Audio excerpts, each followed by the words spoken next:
As a software engineer, chances are you've crossed paths with MongoDB at some point, whether you're building an app for millions of users or just figuring out your side hustle. It's the most popular non-relational database. MongoDB is intuitive and incredibly easy for development teams to use.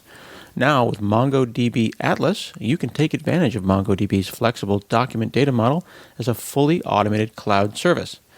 MongoDB Atlas handles all the costly database operations and admin tasks that you'd rather not spend time on, like security, high availability, data recovery, monitoring, and elastic scaling. Try MongoDB Atlas for free today.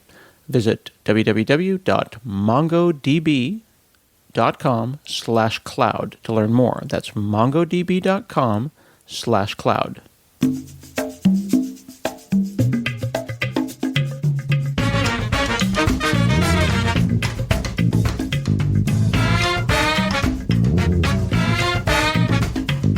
Hi, this is Scott Hanselman. This is another episode of Hansel Minutes, specifically an episode of Hanselminutiae, where I talk to Richard Campbell and we talk about nothing. This is one of the very rare content-free episodes of Hansel Minutes. How are you, sir?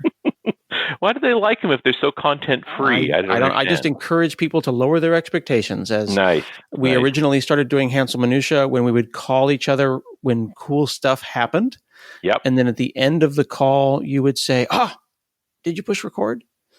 I said, we should probably just call each other. So I haven't talked to you in a while. How are you, sir?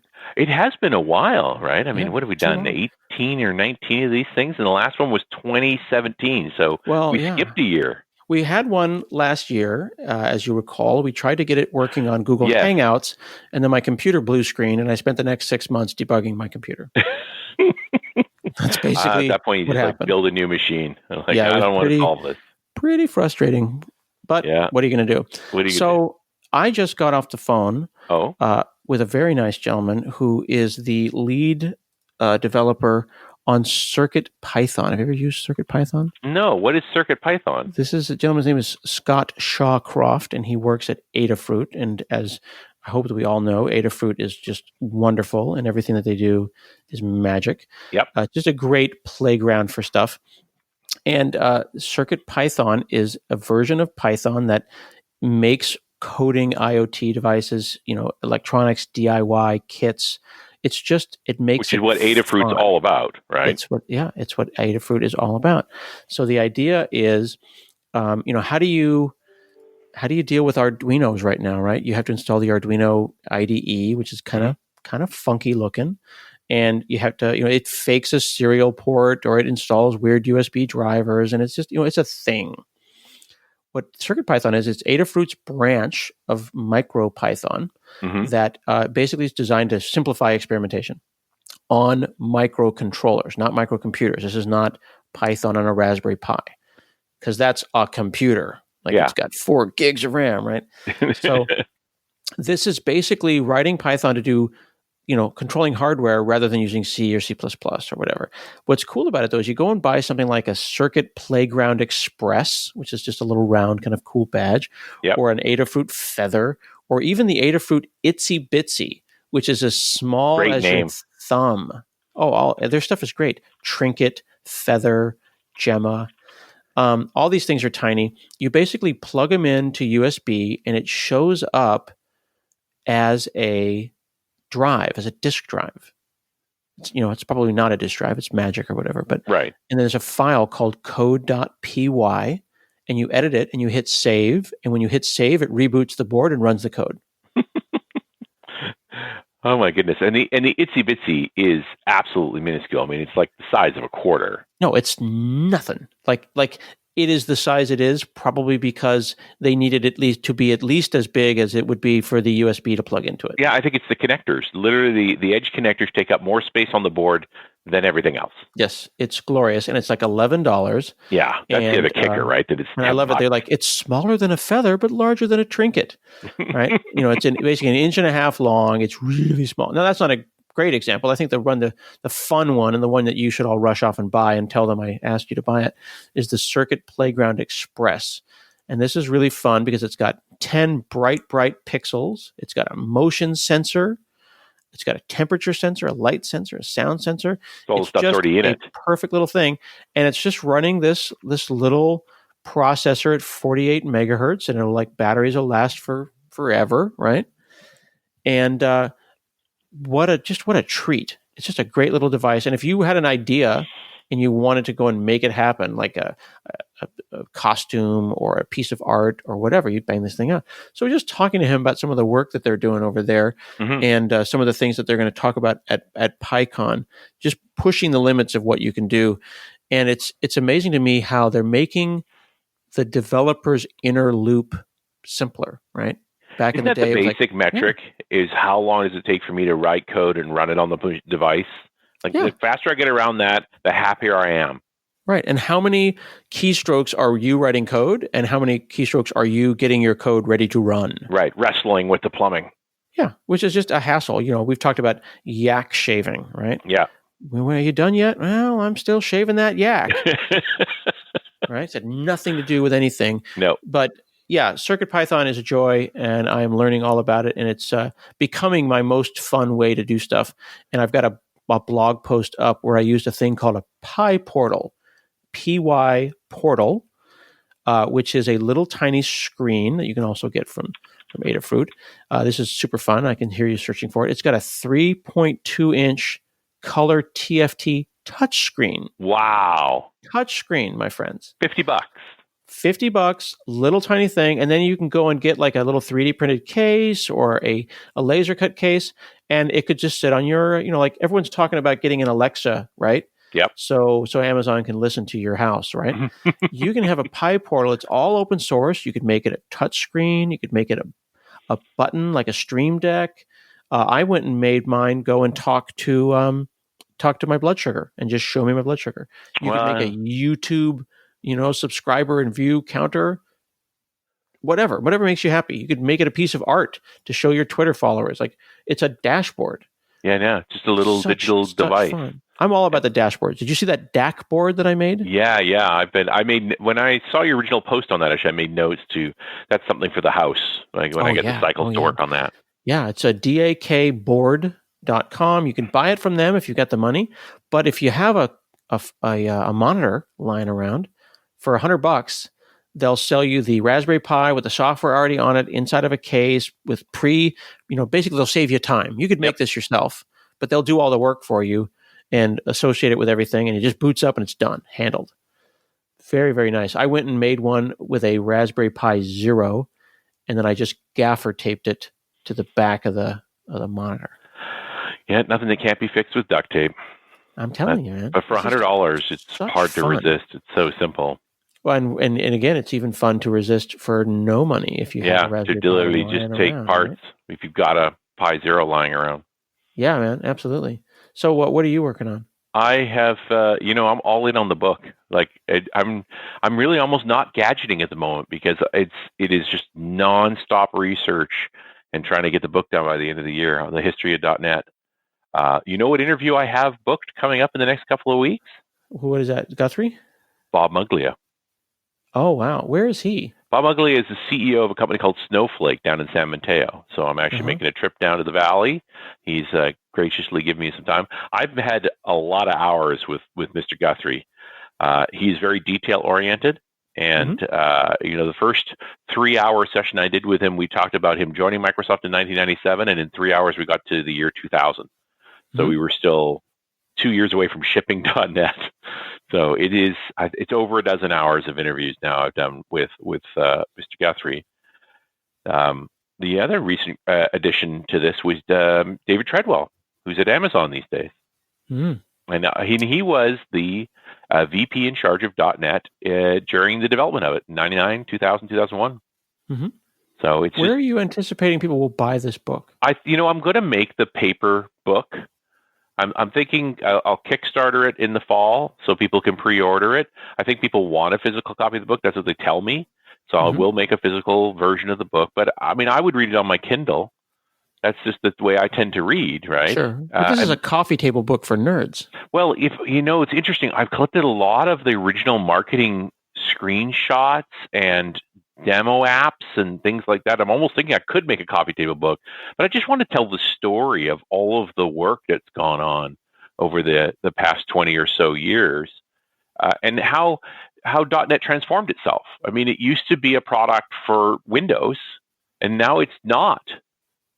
And I tell you something that's really emerged, and I've worked on this, that you didn't have to, normally you build a platform and then you build tooling for the platform. And then you sort of exceed the limits of the platform, so you have to build a new platform and you build new tooling. .NET replaced its platform, but didn't have to replace its tooling. I don't know if that's ever happened before. Well, I think the whole idea was that people like this language, people like this base class library. I always talk about the BCL, the base class library of .NET, doesn't get like enough credit. No. In the sense of, hey, you want to do something? We probably included that out of the box. But at some point with Node and with other things, you have to go and figure out which of the 5 available libraries is the best one to choose. Yeah. And I remember, back in the 90s when this was into development, that was one of your big debates. What language am I going to work in? What platforms am I running on? What library sets am I going to use? And the idea that .NET was highly opinionated. We have a library set. This is what you should use. Took a bunch of decision making out, but it also, gave us some substantial advantages. And it allowed that platform to get much larger. But the fact that it's been completely re-engineered now to be cross-platform, and let's face it, more focused on the cloud than it is focused on any given operating system. It's a remarkable transformation. I'm really enjoying everybody's really quite personal stories. And so trying to just build this sense of a group of people that worked really hard to make this happen. I mean, you and I have had great conversations over the years about this. And I have many notes from you too, because you were part of it. Still are, as I recall. I tend to work on that a little bit here and there. It's amazing that you're putting the work into it. I hope that lots of people read it, and you anticipate it'll be available by about when? I'm trying to get it out by the end of the year. So okay, we'll make. Christmas, I like the Kickstarter approach, just from the point of view of if this interests you, put down your money, right? Buy a copy in advance. Okay, so the Kickstarter is the way, and we'll put a link to that Kickstarter. Is that started yet? No, I'm going to do it in the fall. Okay, so I want to be as close to publication as possible so that I don't frustrate people. You don't want people to think that it's about the money or it's just about getting it done. But and getting it right, and it has been a joy for me. Every time I listen through, I transcribe my own interviews. I just get so jazzed. I get so excited about what's been happening. But it is a tremendous amount of work, and so I put a lot of other stuff aside to try and get this finished. I dig that you're doing it. Thank you for doing that. My pleasure. And like I said, it's literally been a delight, but it is not a small task to do justice to. Your code is powerful, and so are you. And when you consider the reach of your code, it's clear that to deliver quality code, you must also deliver secure code. So where can you start? A first step is educating yourself on basic secure coding principles and beginning to put these principles into practice every day. Vericode's Secure Coding Toolkit is your go-to resource for all your secure coding needs. The benefits of the toolkit include learning best practices for secure coding, understanding how to secure your DevOps environments, and learning to combat the most common software vulnerabilities. Stay secure and download this valuable asset today at veracode.com/toolkit. That's VERA code.com/toolkit. Subject change. Yeah. What kind of internet do you have there at the house? Well, up in Canada, I've always been a beta tester for every service provider available in my area. I mean, my children believe that the only reason the internet doesn't work for them is they haven't done their chores. And because I've always had multiple redundant internet connections, right? I had, symmetrical TEL and a T1 early on. And then when DSL first came out, I had DSL. So at this particular moment, there are 3 different internet connections coming into the house. They are 3? Yeah. Okay. And they are, wow. Well, because one of them is an inbound fixed IP, because I'm still running servers at home because I'm insane. Okay, that's like a business thing. Like there's a business internet. Business class internet, yes. And then then I have a separate connection that's specifically for outbound NAT traffic. And then I have a backup connection that allows me to transfer load over if we have problems or if we lose a connection, anything like that. Oy vey. And is that an automatic transfer, or do you have to pull a wire? It's all automated. So I have a fairly sophisticated multi-WAN router and a bunch of rules in place. And, I'm actually a network guy. So the internet does not go down at your house? There's only one time the internet went down in my house, and it was when a truck backed into the pole in front of my house and knocked it over. And that is when the daughters came downstairs and said, Did we do something wrong? I'm like, no, why? It's because the internet doesn't work. It's like, have you seen the big truck? Well, I don't have 3 internet connections. I don't think anyone has 3 internet connections. Nobody should. It's a silly thing, and it significantly complicates my life. What about like a backup power? Do you have a generator or something? Yes. Yeah, I need to do that. The Jenny's great. It's its own set of complexity. But going back to the .NET, I built this house around the .com boom, and I was spending a lot of time in labs building out websites for folks at the Microsoft labs in places like Palo Alto and things like that. So I basically built a lab here that had its own rack mount with the power backup and the redundant internet connection. So we could literally benchmark and test all that stuff from my lab, and I could charge you for it, but less than what it would cost to go to, say, a Microsoft lab. And then once we were comfortable, we could spec the whole rig out and order it directly to the data center. So, right. Well, there are back people when you bought computers for this, which was weird. There are people who are doing infrastructure work who believe that you should have those things at the house. Like I made a little Raspberry Pi array of a Kubernetes array, but like Jess Frizzell has she said on Twitter that Con Ed, the power company in New York, came to her house because she was pulling an unreasonable amount of power. Right. And they like knocked on the door and she was like, "Oh, I'm just running servers in here," and it's all like hot and steamy because she's got like a rack in her apartment. And hasn't put air conditioning in for it. Right, but it's totally real. And Kelly... I did get rated as a grow op once because of my power consumption. I later found out it was not consuming a lot of power. It's that I consume too much power at night, which is the sort of thing that grow lights do. And so that's what they sort of caught on to, is grow lights cause a lot of power consumption when you would not normally have power consumption. And so, I actually had the city and police and fire all show up at once. Yeah. And just sort of invited them in so they could take a look through the place. And then the city guy said, you can get a work you can get a license that basically says you're running a lab here and we'll stop bothering you. I'm like, I like that. So it's $100 a year. I'm not a grow op license. Uh-huh. Well, I know that Jess has a lot of power because she's running her own, server array at home. I know Kelly Summers has like a scale array that she uses for like big data at her place. There should be some kind of a checkbox. You should be able to call your local utility company and let them know that I am not growing here. I am in fact just running I like the city license model. Just says I'm running a lab here. It seems to work. I'm surprised that the grow ops don't buy them. I'm running a lab here. Yeah, that's basically that's what my license says, is that I run a research lab. All right. Well, so I've had FiOS for many years, which is fiber to the house, which sounds exciting. Should be great. Fiber optic for the house, right? Well, just until last year, it was 20 megabits, and then it was 35. And I was 35 for a very long time, which I realize is very privileged, but certainly it's not the state of the art by any means. I'm out in a rural area. Yeah. And then I finally decided to just pay the money for like $50 for 100 megabit up down. And I was very happy with that for a very long time. And then over the last couple of weeks, it's just gone up and down and up and down. And I'm losing IP addresses. And I think that the ONT, the optical network transfer thing that starts with T. Yeah. I don't know. The ONT is going out, and there's a problem. So I'm like very frustrated. Like this is important. It needs to not fall over. No, you kind of live off your internet connection. Like it's not a minor thing. Oh. I mean, I work from home, right? And it's super frustrating. So Scott Hunter, who is the king of pushing me into things that I don't want to do and then making me realize it was a good idea after the fact. So Scott Hunter says to go and get Comcast. And he says, get Comcast. He says this unironically. You should use Xfinity. That seems like a bad idea. Like everyone says, a step backwards, right? They're the giant internet service company that's sort of aren't they the worst? Yeah. Well, so it turns out it's been a joy. Oh my God. I called the FiOS people and said, "Can you get me FiOS? Can you fix it?" They said, "Sure, we'll send it. We'll send a tech out in 8 to 9 days." And I was like, "Well, I don't have internet today. I don't have internet now." Yeah. I'd been tethering my phone to the house, and the phone was getting hot. Like this. Of course I was. We're sipping through a straw here, not like a straw, but like one of those little coffee stirrer straws that's not really meant to be a straw. Yeah.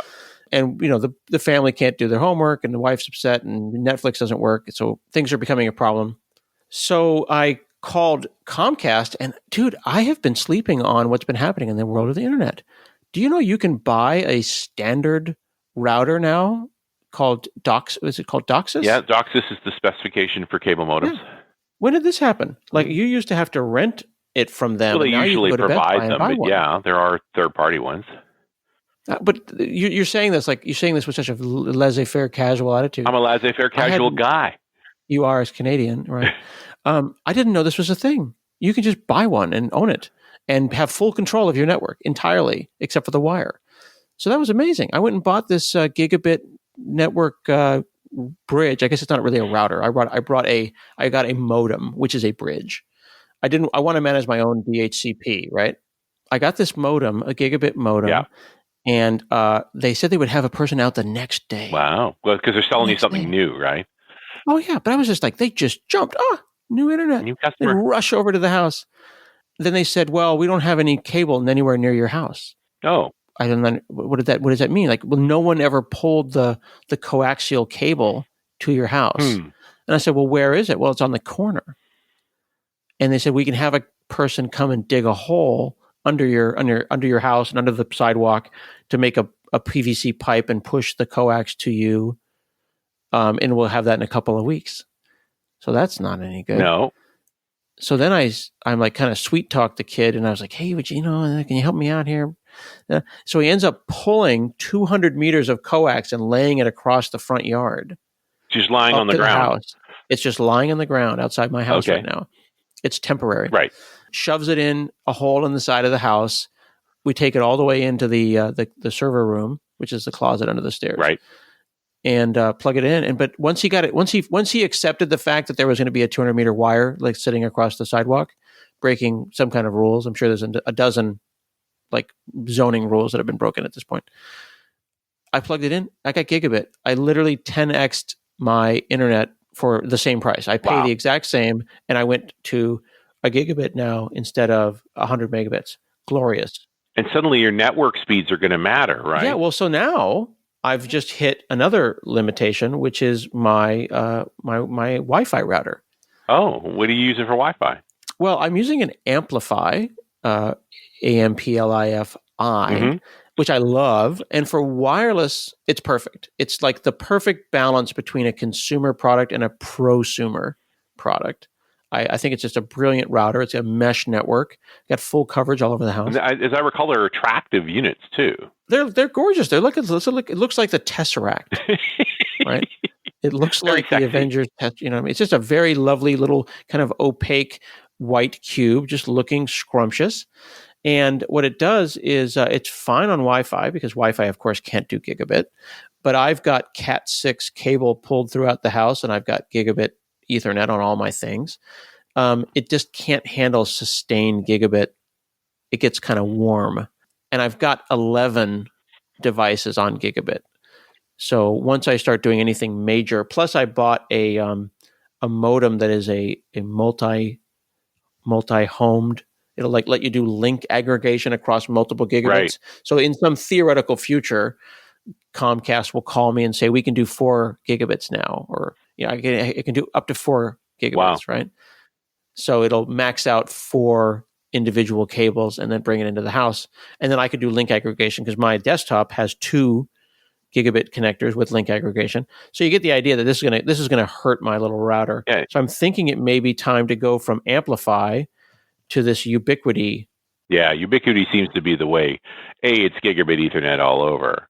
But also they're using some of the new 5 gigahertz protocols that are, gigabit speed. So yeah, the Unify, I'm thinking is the thing. And the frustration I have, and again, I realize that this is a wonderful and glorious problem to have. So I recognize my luck and privilege in this to have outgrown a high-end, a high-end router. I mean, it's a medium high-end router. It's like a $200 router, but still, I've outgrown it. And now I'm looking at this Unify. But I guess Troy Hunt has one of these and likes it very much. Yeah, Troy did a great serious blog post because he's got a fairly sprawling house. And, meshing is important. You're trying to create a unified Wi-Fi space. Yeah. But it's really, my only struggle with the Unifies, and I do like them a lot, is that the on-premise UI system uses Java. So it's like I have to contaminate a machine to do management with it. Or you use their cloud product, which has a fee attached to it, and then you can manage it from an iPad or a phone. Oh, yeah. See, I don't want to pay for anything, and I don't want to have anything have a dependency on any remote thing. You know what I mean? Like, I want my house to work when it's unplugged. Yeah. I don't like it if my doorbell won't ring unless someone's on the other end, keeping a server up. Well, and this is purely about configuration and monitoring and stuff. Because the instrumentation in Unify is beautiful. Yeah. It's just that, they wrote the original version for that stuff in Java, and they haven't quite retired it yet. And so then they turn around and made the mobile stuff, but it depends on their cloud product. Then you have to pay for that. Yeah. Yeah. So that's been my only complaint about Unify is, that you have these two choices. So it's like, I do have one machine that I keep Java on. That makes me sad, but at least gives me, because they're good tools, right? Like, you really do understand what's going on there. Yeah, I don't have any problem with Java on the server side. It's the Java applet that I'm concerned about, and I have no interest in running.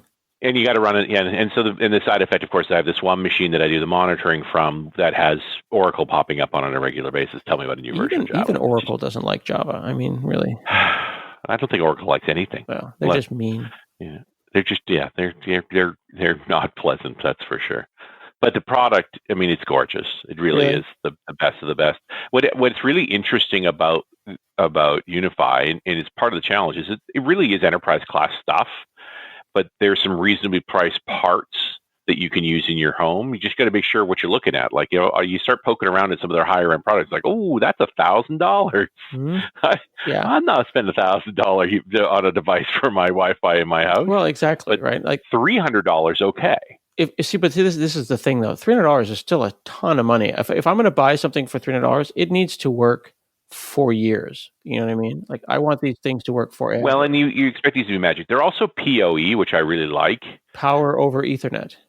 The power over Ethernet, which means that ultimately it's going back to my server closet. My server closet's on a generator with UPS backup, which means in an outage, my Wi-Fi stays up. Okay, so help me understand that. So power over Ethernet, I get the idea, but I don't have anything that uses it. I guess I could have used power over Ethernet with some of my security cameras, but what kind of stuff do I need to power with power over Ethernet? Well, most of these devices, at least from Unify and many others, will come with an inline PoE device. It's just a little box that you plug the Ethernet cable through, and then that's plugged into the wall, so that you don't have to run power to wherever you put the access point. I see. It's in your closet, which is convenient. So right now, or you buy proper rack-mounted PoE switches. I see. So like right now, I have the little Amplify router in my closet downstairs. And then upstairs, I have another one that's its buddy, its friend. Yeah, that's like it's secondary, right? It's the primary is downstairs, secondary is upstairs, but it also has to be plugged into the wall. And by the wall, I mean the power. So you're saying with PoE that would that extra thing would just go away. I wouldn't need to. The Ethernet jack is now your power. And so then you can typically put it in an enterprise where I'm putting these as suspended ceilings, I have to put armored power cables in, which really suck. So I'd much rather do that with unprotected Cat5 cables that can't hurt anybody. Yeah. I dig it. See? So but a big thing for me was, because I have a fairly big house, is because I have the generator back up against the server closet, not the whole house. The fact that I had PoE meant the Wi-Fi stayed up. So, the internet may or may not have stayed up depending on whatever took out the power, but at least the network connections were still all working. See, that's where I need to rethink things, because we were talking about backups and restores on Twitter, and there's that joke about how backups always succeed. It's restores that fail. Yeah. Right. You got to test it. Like, how often have you tested to see what in your house would go out if the power went out? Right. For most people, it is not reasonable to go and, plug a generator into the entire house. Really, you're just trying to keep the fridge going and, maybe the internet and the couple of important things. If your power goes out, how does the house decide what's on generator power and what's not? And does the generator turn on by itself? I built this house, right? Or not, I didn't. I had people build this house. And so I decided I didn't want a 30,000 watt generator. It's too expensive and it's ridiculous. Like, they're massive things. So I got a 14 kilowatt generator, which is about half the house. And so I have a sub panel that's powered by the generator. And then that's where I picked fridge, freezer, heating, in hot water, server closet, some lights up and down, one bathroom, like all of the sort of essentials so that the house is usable with an extended outage. And a generator, it's like I've seen like the little, like my dad has one in the garage that's like, I don't know, he looks like a lawnmower, and he goes. Yeah, it looks like this is a bit bigger. A 14 kilowatt is a bit bigger than that. It's 6 foot by 3 foot by 3 and foot. It sits outside somewhere. It's a beige box, and it's using gas from the city, so I don't have to store fuel because that's its own set of problems, and I didn't want to deal with that. And I figure if gas is out in the city, I got bigger problems than keeping my web server up. Oh wait, so the gas, like natural gas? Natural gas, yeah. Oh, so it can be powered by the same stuff that you're already using to heat your water and stuff. That's right. So you don't have to go fill it with like gas. Exactly. And I don't have to store fuel, which creates its own set of problems. As soon as you're storing fuel, you need permits. It has to be inspected. You need to drain it, which means using it on a regular basis. Okay, well, 14 kilowatts, like, is that a lot? Yeah, it's half a house, basically. It's more than enough. Okay. Yeah. And they're a few thousand, they're not pennies, they're a few $1,000s, but they're not catastrophically expensive either. And they're, a little more reasonable to manage overall. Right. It needs maintenance just like anything does. Once a year, a guy comes out, charges me $200 and changes the oil and cleans it up. But a 30,000 kilowatt hour, that's like a huge thing. That's like It's a big beast. Right. Yeah. And then now you've got noise problems, and you probably can't get enough natural gas to run that. As it was with my 14 kilowatt one, I needed high pressure gas, so that was additional permits. Then all these things creep up on you. But the big thing for me is where we live up against the forest, there are storms, and we have above ground power lines, which is stupid, but it is what it is. Yeah, we're Quitlam is what it's called. But, we're on the edge of a grid where often we lose power a couple times a year. Yeah. And once in a while, when there's a good storm, we lose power for a day or two. Oh, wow. Okay. And so a couple of suggestions if you're going to do this with your generator. One thing I did was I wired a couple of exterior outlets on my house to the generator, and I left extension cords for my immediate neighbors. Oh, that's so nice. If we have an extended outage, like, that's your cord, go plug in your fridge. Oh, isn't that nice? Right? Aren't you a good neighbor? You're so Canadian. Yeah, it cost me $30, but it also means they don't complain about it running. Because it's loud? It makes some noise. It's an engine, right? Yeah. Like, there's no two ways about it. It's a motor, and it self-tests once a week. I run it about 3 o'clock in the afternoon on Friday because nobody seems to mind then. Right. The least annoying time for it to run. It does that by itself? It does. It's automatic. But when we had a 3-day outage, we were running the neighbors, through the shower. Seriously? Because it'd been a couple of days, and it's like, you guys want a shower? We got hot water. So come on by. Oh, it's the hot water thing need power? Depends on the house. Some people use electric for hot water. Some people use gas. I think right. But the bigger thing people worried about with their bathrooms is they didn't have their fans working because they didn't have electricity, and you get humidity buildup, and then everything is moldy. So complicated. Yeah, that's the fun of owning a house. This has given me a lot to search for on the internet, a lot to Google for. So we've talked about CircuitPython, we've talked about generators, we've talked about new internet, talked about the better Wi-Fi book, better Wi-Fi. This is a lovely random content free, and I don't like doing content free on the show. You know this. No. But this is the absolute conversation we have anyway. we would have had this conversation regardless. Yes. So now you've been here with us on another episode of Hansel Minutes with Richard Campbell. Thanks so much for talking to me. Always a pleasure, friend. All right, everybody. We'll see you again next week.